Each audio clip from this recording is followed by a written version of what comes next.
ഈ ലോകത്ത് ഏറ്റവും വലിയ തടസ്സം പുറത്തൊന്നുമല്ല, നമ്മുടെ മനസ്സാണ്. ഒരുപാട് പേർ സ്വപ്നങ്ങൾ കാണുന്നുണ്ട്, പക്ഷെ അതിൽ നിന്ന് പിന്മാറുന്നത് ഒരു ചോദ്യത്തിലാണ്: എനിക്കിത് സാധിക്കുമോ? പ്രശസ്തമായ പുസ്തകമായ ദ ആൽക്കമിസ്റ്റ് പറയുന്നത് കേട്ടിട്ടുണ്ടോ നിങ്ങൾ? When you want something all the universe conspires in helping you to achieve it. അതായത്, നീ സത്യസന്ധമായി ആഗ്രഹിച്ചാൽ ഈ ലോകം തന്നെ നിനക്കൊപ്പം നിൽക്കും. പക്ഷേ പ്രശ്നം എന്താണ്? നമ്മൾ പലപ്പോഴും ആഗ്രഹിക്കുന്നതിനേക്കാൾ ഭയപ്പെടുന്നതിലാണ് ശ്രദ്ധ കൊടുക്കുന്നത്. തിങ്ക് ആൻഡ് ഗ്രോ റിച്ച് പറയുന്നത് ഇതാണ്: what ever the mind can conceive and believe it can achieve. നിനക്ക് മനസ്സിൽ വിശ്വസിക്കാൻ കഴിഞ്ഞാൽ അത് നേടാനും നിനക്ക് കഴിയും. പരാജയം വന്നാൽ നമ്മൾ കരുതുന്നു എല്ലാം തീർന്നു.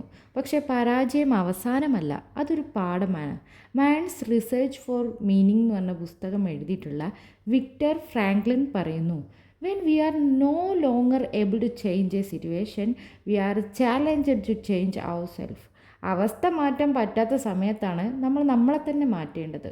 ഇന്നത്തെ വേദന നാളെ പറയാനുള്ള വിജയകഥയാകണം. അറ്റോമിക് ഹാബിറ്റ്സ് എന്നൊരു ഫേമസ് ബുക്കുണ്ട്, നിങ്ങൾ കേട്ടിട്ടുണ്ടായിരിക്കും.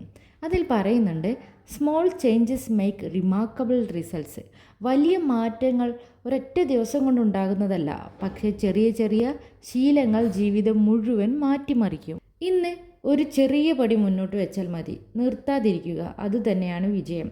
നിനക്ക് തോന്നുന്നുണ്ടോ എനിക്കാരുമില്ല എന്ന്? എങ്കിൽ ഓർക്കുക, നിന്റെ സ്വപ്നങ്ങൾ നിന്നെ വിട്ടുപോയിട്ടില്ല.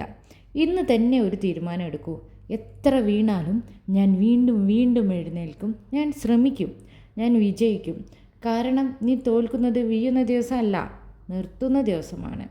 ഈ വീഡിയോ നിങ്ങളുടെ മനസ്സ് ഒരല്പം ശക്തമാക്കിയെങ്കിൽ വീഡിയോ ലൈക്ക് ചെയ്യുക. ഇനിയും ഇത്തരത്തിലുള്ള മോട്ടിവേഷൻ വീഡിയോകൾക്കായി ചാനൽ സബ്സ്ക്രൈബ് ചെയ്യുക. ഓർക്കുക, നിനക്കുള്ളിൽ തന്നെയാണ് വിജയം.